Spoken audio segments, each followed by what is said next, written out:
আমার বন্ধু কোনো দিকে নজর নাই। আমার ভাইরা যারা মাইকের আওয়াজ যতদূর পর্যন্ত শোনা যাবে খুব খেয়াল করে শুনবেন। আমার বন্ধুরে, আমার মা বোনেরা, হযরতে জাকারিয়া রহমাতুল্লাহ আলাইহি তার কিতাবের মধ্যে লেখেন, একজন মহিলার কলিজার টুকরা মেয়ে খুব ভালোবাসে, আদর করে, মহব্বত করে। হঠাৎ করে আল্লাহ পাক রব্বুল আলামিন কলিজার টুকরা মেয়েকে দুনিয়া থেকে বিদায় নিয়েছে। যে মেয়েটা সারা মা জননী কখনো খানা খায় নাই, যে মেয়েটা সারা কখনো ঘুমায় নাই, ওই মেয়েটা যখন মায়ের কাছ থেকে অন্ধকার কবরের বাসিন্দা হয়েছে, মা পাগলের মতো হয়ে গেছে। মা আর মেয়ের কথা ভুলতে পারে না, মা মেয়ের কথা ভুলতে পারে না, মা সহ্য করতে পারে না, বারবার শুধু মেয়ের কথা মনে পড়ে। মার থাকতে পারে না, মা না থাকার কারণে, থাকতে না পারার কারণে ছুটে ছুটে বেড়ায়। যাদের কলিজার টুকরা অন্ধকার কবরে চলে গেছে, একটা বার দিলের কান লাগাইয়া শুনবেন রে মা, একটা বার দিলের কান লাগাইয়া শুনবেন রে মা। কোনো দিকে নজর নাই, কোনো খেয়াল নাই, মনোযোগ লাগান আলোচনায়। মহিলাটা ধরেন একটা মসজিদের ইমাম সাহেবের কাছে গেলেন। ইমাম সাহেবের কাছে যাইয়া ডাক দিয়ে বললেন, হুজুর, এমন কোন আমল কি আপনার কাছে আছে যে আমল করলে পরে কবরে মৃত মানুষের খবর পাওয়া যায়? ইমাম সাহেব হুজুর ডাক দিয়ে বলে, মাগো মা, কোরআন হাদিসের অনুযায়ী এমন কোন আমল তো আমার জানা নাই যে আমল করলে মৃত মানুষের কবরের খবর জানা যায়। এমন কোন আমল আমি বলতে পারবো না, এমন কোন আমল কোরআন হাদিসের দলিলে নাই যে কোনো মানুষ যদি মারা যায় ওই কবরের অবস্থা জানা আমি বলতে পারবো না। মহিলাটা মুখটা মলিন করে কাঁদতে কাঁদতে আমার বাড়ি চলে গেল। বাড়ি গিয়ে তাও মেয়ের কথা মনে পড়ে, খানা খায় না। যে মেয়ে সারা কোনো কিছুই যেই মা করতো না, আমার আল্লাহ রাব্বুল আলামিন কুল্লু নাফসিন যায়িকাতুল মাউত ওই মেয়েটার উপরে যখন অবধারিত হয়েছে, ওই মেয়েকে টান দিয়ে কবরের বাসিন্দা যখন বানিয়ে দিয়েছে, মা ওই মসজিদের ইমাম সাহেব যেহেতু বলতে পারলেন না, মা চিন্তা করলেন দেখি আমি আরেক মসজিদে যাই। আরেক মসজিদে গেলেন, সেই মসজিদের ইমাম সাহেব ও একই কথা বলে দিলেন যে মৃত মানুষের কবরে আযাব জানার জন্য আল্লাহ এমন কোন আমল কোরআন হাদিসের দলিল অনুযায়ী নাই। মহিলাটা আরো কান্দে কান্দতে কান্দতে মহিলারা পেরেশান হয়ে গেছে। মহিলাটা এবার ধরেন আপনাদের গ্রামের মসজিদ, তারপরে বড় মসজিদ, কেন্দ্র মসজিদের ইমাম সাহেবের কাছে গেলেন। ইমাম সাহেবের কাছে যাইয়া যখন মসজিদের সামনে দাঁড়ায়া গুনগুন গুনগুন করে কান্না করে, ইমাম সাহেব নামাজ শেষ করে যখন মসজিদের সামনে এসেছে, মসজিদের সামনে ডাক দিয়ে বলে, মা কি জন্য তুমি দাঁড়ায় আছো, কি জন্য এই জায়গা তুমি গুনগুন করে কাঁদছো? মা জননী ডাক দিয়ে বলে, হুজুর,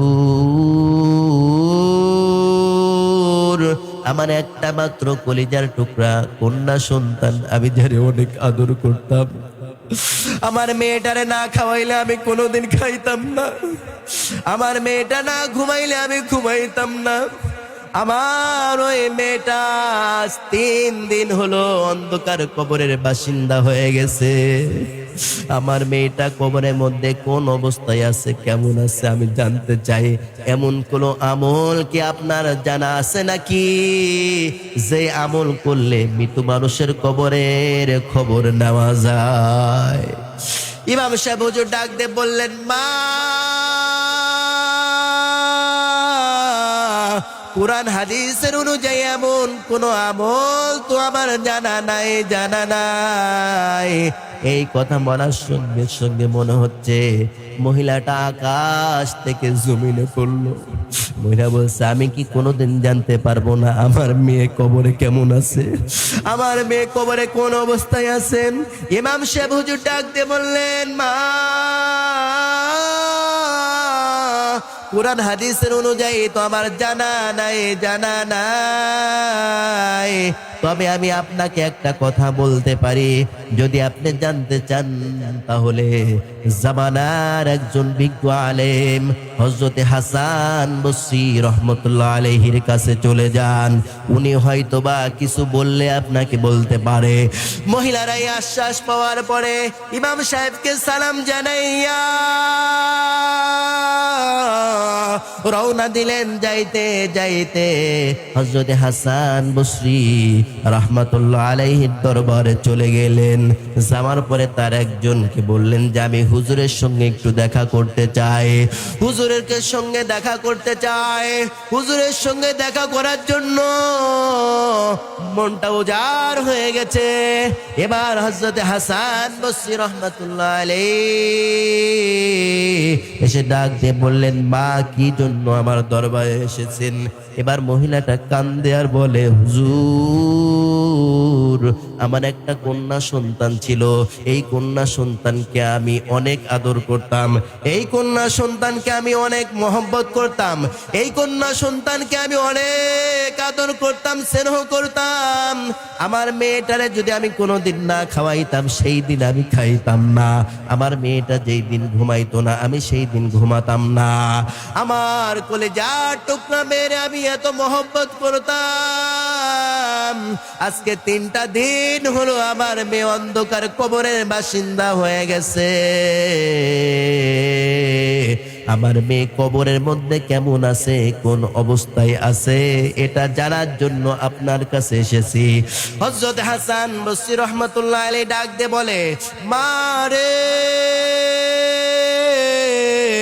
এমন কোন আমল তো আমার জানা নাই, এমন কোন আমল নাই যে আমল করলে পরে কবরের আযাব, কবরের অবস্থা জানা যায়, মৃত মানুষের কবরের খবর জানা যায়।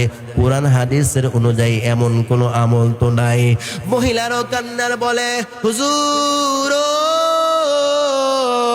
তাহলে আমি কি কোনোদিন জানতে পারবো না আমার কলিজার টুকরা কন্যার কবরে কেমন আছে, কোন অবস্থায় আছে? এইটা কি আমি কোনোদিন জানতে পারবো না? এইটা কি আমি কোনোদিন বুঝতে পারবো না? হযরত হাসান বসরি রাহমাতুল্লাহ আলাইহি মহিলাকে ডাক দিয়ে বললেন, মা শোনো, তবে এমন কোনো আমল নাই, তবে আমি তোমাকে একটা আমল শিখায় দিতে পারি।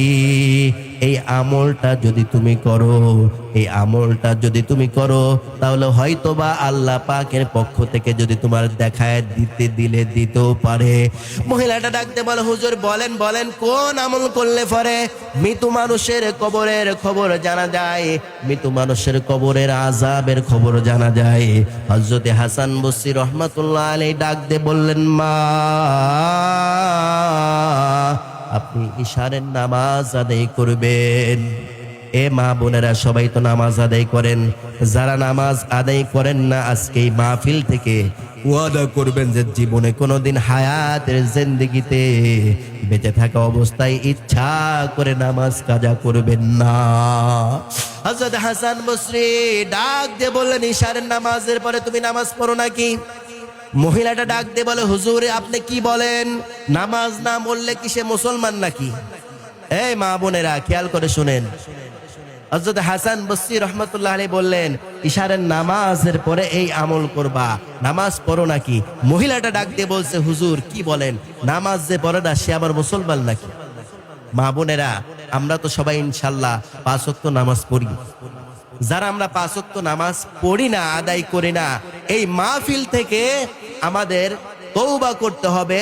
এই মাহফিল থেকে আমাদেরকে নিয়ত করতে হবে, আল্লাহ হায়াতের জিন্দেগিতে যত দিন আমরা বেঁচে থাকবো ইচ্ছা করে যেন নামাজ কাজা করব না, ইচ্ছা করে স্বামীর সঙ্গে খারাপ আচরণ করবেন না। সন্তানরা যারা আছে তাদেরকে নামাজের শিক্ষায় শিক্ষিত করার চেষ্টা করবেন। স্বামীকে ডাক দিয়ে মসজিদে পাঠিয়ে দিবেন, সন্তানদেরকে ফজরে উঠাইয়া মসজিদে পাঠিয়ে দিবেন। দেখবেন আপনার পরিবারের মধ্যে যদি নামাজি হয়ে যায়, আল্লাহ পাক রব্বুল আলামিন আপনার ওই পরিবারের মধ্যে আল্লাহর রহমত নাজিল করবে। সুবহানাল্লাহ বলেন। আবার ভাইরা খুব খেয়াল করে শুনবেন। মহিলাটাকে এই কথা যখন বললেন যে নামাজ পড়ে না সে আবার মুসলমান নাকি, আমার ভাইরা হযরত হাসান বসরি রহমাতুল্লাহ আলাইহি বললেন যে ঈশানের নামাজের পরে অতিরিক্ত 4 রাকাত নামাজ আদায় করবেন। 1 নাম্বার হলো আমার নবীজির প্রতি 100 বার দরুদ শরীফ পড়তে হবে। ঈশানের নামাজের পরে মহিলাকে অপশন দিলেন, ও মা, ঈশানের নামাজ আদায় করার পরে আমার আপনার প্রিয় নবী জনাবে মুহাম্মদুর রাসূলুল্লাহ সাল্লাল্লাহু আলাইহি সাল্লামের প্রতি 10 বার দরুদ 100 বার দরুদ শরীফ পড়বা।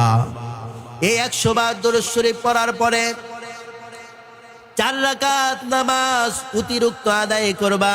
4 রাকাত নামাজ আদায় করলে প্রথম রাকাতে সূরাতুল ফাতিহার পরে সূরা আলাম নাশরাহ এই সূরাটা তেলাওয়াত করবা।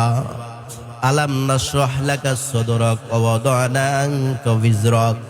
এইভাবে 4 রাকাত নামাজ আদায় করার পরে আমার নবীর প্রতি দরুদ পড়তে পড়তে ঘুমায় যাবা। ও মা বোনেরা, আমরা তো ঘুমাই টিভি দেখতে দেখতে, মোবাইল দেখতে দেখতে, নাটক সিনেমা দেখতে দেখতে ঘুমায়া যায়। ওই ঘুমের মধ্যে যদি তোমার মরণ হয়ে যায়, ওই ঘুমের মধ্যে যদি তোমার কাছে মালাকাল মউত আসিয়া যায়, ওই ঘুমের মধ্যে যদি তোমার কাছে আজরাইল আলাইহিস সালাতু ওয়াস সালাম আসিয়া তোমার রূহটা বের করে নেয়, তুমি তো টিভি দেখতে দেখতে ঘুমাইছিলা, তুমি তো নাটক সিনেমা দেখতে দেখতে ঘুমাইছিলা। ওই অবস্থায় যদি তোমার মৃত্যু হয়, তোমার থাকার জায়গা কিন্তু জাহান্নাম হবে। ওই কবরের চিন্তা মনের মধ্যে একবার নিয়ে আসো। ওই কবরের মধ্যে যদি তোমাকে রাখা হয়, ওই কবরের মধ্যে ডাইনে মাটি, বামেও মাটি, নিচেও মাটি। ওই কবরের মধ্যে তোমার কোনো সাথী সঙ্গী থাকবে না, স্বামী থাকবে না, সন্তান থাকবে না, ভাই থাকবে না, বোন থাকবে না, কেউ থাকবে না। একা একা ওই কবরের মধ্যে তোমাকে রাখা হবে রে মা। ও মা, এখনো সময় আছে, হায়াতের জিন্দেগিতে তওবা করেন, আল্লাহর কাছে মাফ চান। আল্লাহ রাব্বুল আলামিন আপনার আমাকে মাফ করে দিবেন। এবার মহিলাটা হযরত হাসান বসরি রহমাতুল্লাহ আলাইহি থেকে যখন বাড়ি আসার পরে এই আমল করার পরে, এই আমল করে যখন ওই মহিলাটা এই আমল করার পরে যখন বিছানায় ঘুমাইছে, বিছানায় থেকে একটা চিৎকার দিয়ে মহিলাটা বেহুশ হয়ে গেছে। আমার ভাইরা রে, আমার মা বোনেরা, দিলের কান লাগায়া দেন। কি আমল করলো আর ঘুমাইলো, ঘুমের থেকে চিৎকার মেরে বেহুশ হয়ে গেলেন। এই বেহুশ হয়ে যাওয়ার পরে মানুষজন এসে তাকে পানি দিয়ে জাগ্রত করলেন। আর কারোর সঙ্গে কোনো কথা না বলে জলদি করে দৌড়ায় চলে গেলেন আবার জামানার আলেম হযরতে হাসান বসরি রহমাতুল্লাহ আলাইহির কাছে। হযরতে হাসান বসরি রহমাতুল্লাহ আলাইহির কাছে যাওয়ার পরে ডাক দিয়ে বললেন, হুজুর, আমি আপনার কাছে আবার হাজির। হুজুর ডাক দিয়ে বললেন, মা, গতকালকেই না আপনাকে বললাম আপনার কলিজার টুকরা সন্তানের কবরের ঘটনা দেখার জন্য এই আমল করবা। মহিলাটা কান্দার বলে, হুজুর, আমি গতকালকে এই আমলটা যখন করেছি, এই আমলটা করার পরে দেখি কবরের মধ্যে আমার মেয়ের উপরে আযাব হচ্ছে, আমার মেয়ের উপরে নির্যাতন হচ্ছে, আমার মেয়ের উপরে জুলুম হচ্ছে। আমি আর সহ্য করতে পারি নাই, আমি বেহুশ হয়ে গেছিলাম গো হুজুর। আপনার কাছে আরজি, আপনার কাছে আমি বিনতি জানাই, আমার মেয়েকে কবরে আযাব থেকে বাঁচার কোনো অপশন আছে কিনা, বাঁচার কোনো বুদ্ধি আছে কিনা, বাঁচার কোনো সিস্টেম আছে কিনা। হযরত হাসান বসরি রহমাতুল্লাহ আলাইহি ডাক দিয়ে বললেন, ও মা, আমার আল্লাহ পাক রব্বুল আলামিন তোমার মেয়ের যদি কবরে আযাব হইয়াই থাকে, আমার আল্লাহ পাক রব্বুল আলামিন সূরাতুল মুনাফিকিনে 10 নম্বর আয়াতে আমার আল্লাহ বলেছে, আমার আল্লাহ রব্বুল আলামিন 10 নম্বর আয়াতে যা বলে দিয়েছে, ওয়া আনফাকু মিম্মা রাযাকনাকুম মিন ক্বাবলি আন ইয়াতিয়া আহাদাকুমুল মাউত ফায়াকুল রাব্বি লাউলা আখখারতানি ইলা আজালিন করিব ফাআসাদদাক ওয়া আকুম মিনাস সালিহিন। এই আয়াতটা হযরত হাসান বসরি রহমাতুল্লাহ আলাইহি তেলাওয়াত করে বললেন, মা আপনার জন্য সুসংবাদ, আপনাদের জন্য সুসংবাদ জানিয়ে দিয়েছে আমার আল্লাহ। যদি কারো মা বাবা ভাই বোন আত্মীয় স্বজন কবরে থাকে আর কবরে যদি আযাব হয়, আমরা যারা বেঁচে আছি আল্লাহ পাক রব্বুল আলামিন বলছেন তোমার হায়াতের জিন্দেগিতে দুনিয়ায় হায়াত থাকা অবস্থাতে তোমার আয়কৃত রোজগার থেকে টাকা থেকে আয়কৃত টাকা থেকে আল্লাহর দ্বীনের জন্য, কোরআনের জন্য, ইসলামের জন্য দান করো মৃত্যু আসার আগে। যদি দান করো ফাআসাদদাকুম মিনাস সলিহিন, সলিহিনদের কাতারে তোমাদের নাম যাবে। এই দানটা কখন করবা? মৃত্যু আসার পূর্বেই এই দানটা করতে হবে। আমার মা বোনেরা খুব খেয়াল করে শুনবেন, আমার বন্ধুরে আমল আমাদের করতে হবে, এমন ভাবে আমল করতে হবে যে আমল করেছিলেন ওই কন্যা সন্তানের মা। তখন হযরত হাসান বসরি রাহমাতুল্লাহ আলাইহি ডাক দিয়ে বললেন, মাগো মা, তুমি তোমার কলেজার টুকরা সন্তানের জন্য তোমার আয়কৃত অর্থ সম্পদ থেকে আল্লাহর রাস্তায় দান করে দাও।